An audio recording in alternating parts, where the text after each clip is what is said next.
കുമരംപുത്തൂർ പഞ്ചായത്ത് കെട്ടിട നിർമ്മാണത്തിൽ അഴിമതി ആരോപണവുമായി LDF. പണി പൂർത്തിയായ കെട്ടിടത്തിന് വീണ്ടും ടെൻഡർ വിളിച്ചത് അഴിമതി നടത്താനാണെന്ന് LDF നേതാക്കൾ ആരോപിച്ചു. ഈ വിഷയത്തിൽ സമഗ്രമായ അന്വേഷണവും നേതാക്കൾ ആവശ്യപ്പെട്ടു. കെട്ടിടത്തിന്റെ നിർമ്മാണ പ്രവർത്തനങ്ങൾ നടത്തിയത് പഞ്ചായത്ത് അംഗം സഹദ് അരിയൂരിന്റെ തൊഴിലാളികളാണെന്നും പൂർത്തിയാക്കിയ പണിക്ക് ടെൻഡർ വെച്ച് പണം നേടാൻ ശ്രമിച്ചാൽ അനുവദിക്കില്ലെന്നും മുഹമ്മദ് അലി പറഞ്ഞു. എന്നാൽ പണി സ്പോൺസർ ചെയ്തതാണെങ്കിൽ സഹദിനെ ആദരിക്കാൻ പാർട്ടി തയ്യാറാണെന്നും എന്നാൽ പൊതുപണം ദുരുപയോഗം ചെയ്യാൻ അനുവദിക്കില്ലെന്നും ശ്രീരാജ് വെള്ളപ്പാടം വ്യക്തമാക്കി. ഇതിന് ജനങ്ങളോട് ഇടതുപക്ഷത്തിനോടും സമാധാനം പറയണം. ഇടതുപക്ഷത്തിനോട് ഇതുമായി ബന്ധപ്പെട്ട ഒരു സമാധാനം നാട്ടിലെ ജനങ്ങളോട് സമാധാനം പറയണ്ടേ. ആ പഞ്ചായത്തിനൊരു പ്രത്യേകത കൂടിയുണ്ട്. എല്ലാ വർഷവും നികുതി അദാലത്ത് നടത്തും. കക്ഷി രാഷ്ട്രീയ ഭേദം ഇല്ലാതെ ആ നാട് വികസിക്കണം, അതിന് ഈ നികുതി പണം അവിടെ ആവശ്യമാണ് എന്ന ധാരണ പ്രകാരം 18 മെമ്പർമാർ, CPM ഉം CPI ലീഗൊന്നും പറയുന്നില്ല, കോൺഗ്രസ് ഒന്നും പറയും, 18 മെമ്പർമാരും ആത്മാർത്ഥമായിട്ട് പണിയെടുക്കും. അവരെ വീടാന്തരം കയറും, നികുതി നോട്ടീസ് വീട്ടിൽ കൊണ്ടുപോയി കൊടുക്കും. അങ്ങനെ പഞ്ചായത്തിലെത്തുന്ന പണാണത്. ആ പണമാണ് എടുത്തിട്ട് എന്ത് ചെയ്യുന്നത്? ഈ രൂപത്തിൽ അനാവശ്യ ചെലവിലേക്ക് കൊണ്ടുപോകുന്നത്. ഇത് നാട്ടിലെ ജനങ്ങൾ തിരിച്ചറിയും. ഇതാണ് പറയാൻ.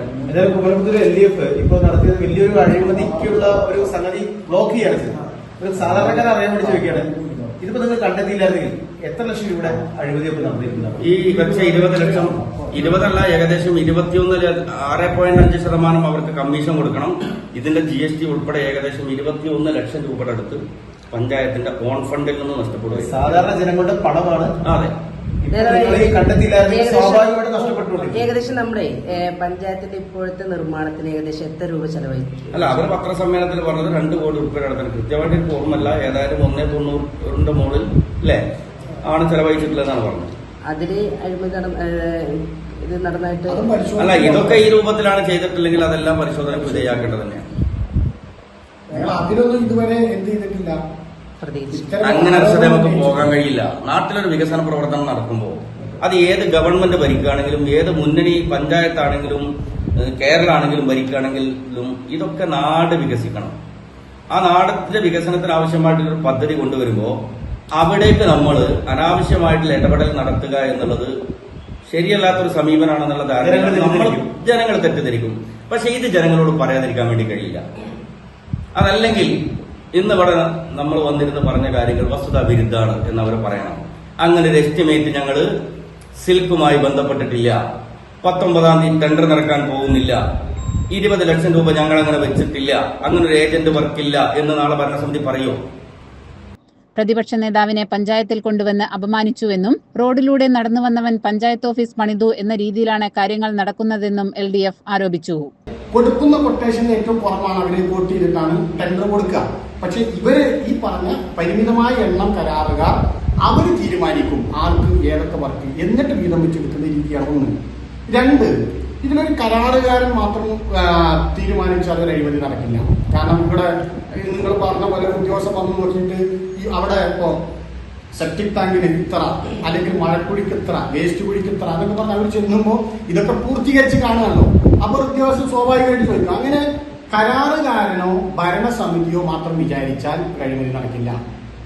ചില ഉദ്യോഗസ്ഥരുടെ താല്പര്യവും അവരുടെ സഹായമുണ്ട് എന്ന് പറഞ്ഞാൽ കരാറുകാരനോ എന്തുകൊണ്ട് ഭരണസമിതിയിലെ മുഴുവൻ ആളുകളെയും പറയുന്നില്ല എന്ന് വെച്ചാൽ ഞങ്ങൾ ഈ വിഷയം ഉന്നയിക്കുമ്പോഴാണ് ആ ഭരണസമിതിയിലെ പലരും ഇത് പൊളിച്ചു നിൽക്കണം, അവർക്കറിയില്ല എന്ന് പറയുന്നത്.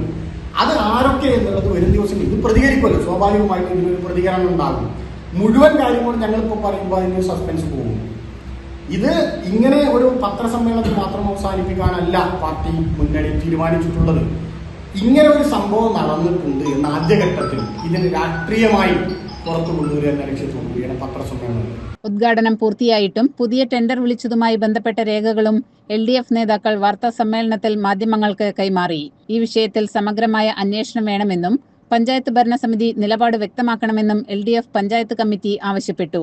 CPM local secretary Ailakkara Muhammad Ali, DYFI block secretary Sreeraj Vellappadam, SR Habibulla, Sathyan, Muhammad Rafi, Manoj എന്നിവർ വാർത്താ സമ്മേളനത്തിൽ പങ്കെടുത്തു. CCN മണ്ണാർക്കാട്.